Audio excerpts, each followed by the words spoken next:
आप जो भी सामान खा रहे हैं क्या वो पूरी तरह से शुद्ध है?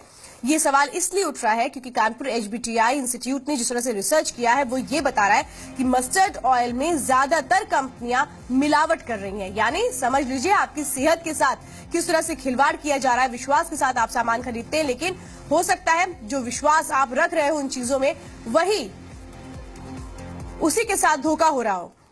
और अब ऐसे में तो यही सवाल उठता है कि यार सब कुछ नकली मिलने लगा है, दूध नकली, मसाले नकली, तेल नकली। तो कानपुर की एचबीटीआई इंस्टीट्यूट का कहना है कि मस्टर्ड ऑयल में केमिकल की मिलावट हो रही है और ये मिलावट बड़ी और नामी कंपनियां कर रही हैं। इसकी वजह से लोगों को गंभीर बीमारी भी होने का खतरा है। अब ऐसे में लोग खाएं तो खाएं क्या?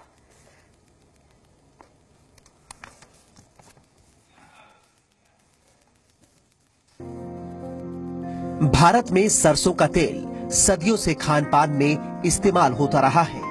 माना जाता है कि इसके इस्तेमाल से शरीर मजबूत रहता है और प्रतिरोधक क्षमता विकसित होती है। लेकिन अब सरसों के तेल के नाम पर मिलावटी तेल बाजार में बेचा जा रहा है। धोखा देने के लिए इसमें पीला रंग भी मिला दिया जाता है। एक रिपोर्ट में ये बात सामने आई है कि कई तरह के केमिकल से तैयार ये तेल न सिर्फ घातक है बल्कि कई बीमारियों को भी जन्म दे रहे हैं। कानपुर के एचबीटीआई लैब की रिसर्च के मुताबिक ये मिलावटी तेल शरीर की पाचन क्रिया में शामिल नहीं होते हैं और आंतों से होते हुए शरीर से बाहर निकल जाते हैं।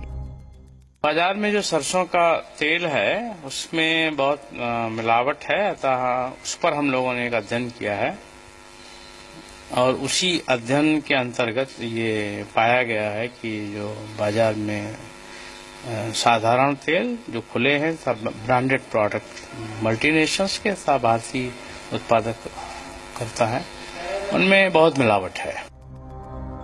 एचबीटीआई ने रिसर्च के लिए कई राज्यों से तेल के नमूने इकट्ठे किए। इनमें लोकल तेल से लेकर बड़ी कंपनियों के ब्रांडेड तेल भी शामिल थे। 8 महीने की रिसर्च से पता चला कि तेल में कुछ केमिकल तो मानक से 20 गुना अधिक मात्रा में मौजूद थे। रिसर्च से पहले भी ये साबित हो चुका है कि सरसों की जगह अर्जिमोन के इस्तेमाल से ड्रॉप्सी जैसी बीमारी हो सकती है। ये बिल्कुल जहर है क्योंकि इससे बहुत गंभीर रोग हो सकता है जिसे कहते हैं एपिडेमिक ड्रॉप्सी। यह एपिडेमिक ड्रॉप्सी बहुत खतरनाक बीमारी है।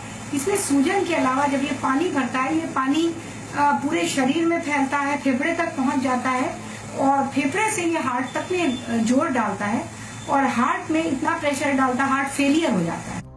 इस रिपोर्ट के बाद केमिकल इंजीनियरों ने ऐसे तेल से होने वाली बीमारियों का पता लगाने के लिए मेडिकल बोर्ड गठित करने की सिफारिश की है।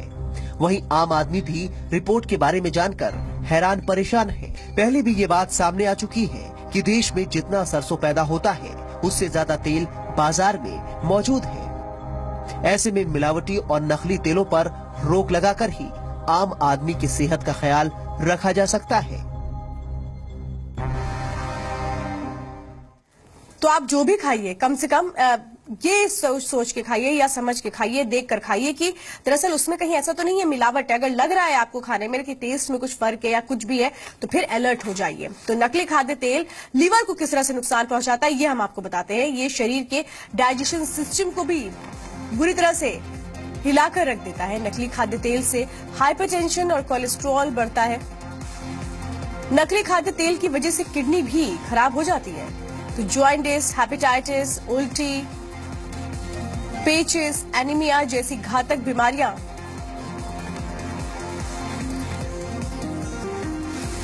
मिलावटी तेल से हो सकती हैं। यानी कि सीधा सीधा आपकी सेहत के साथ खिलवाड़ हो रहा है।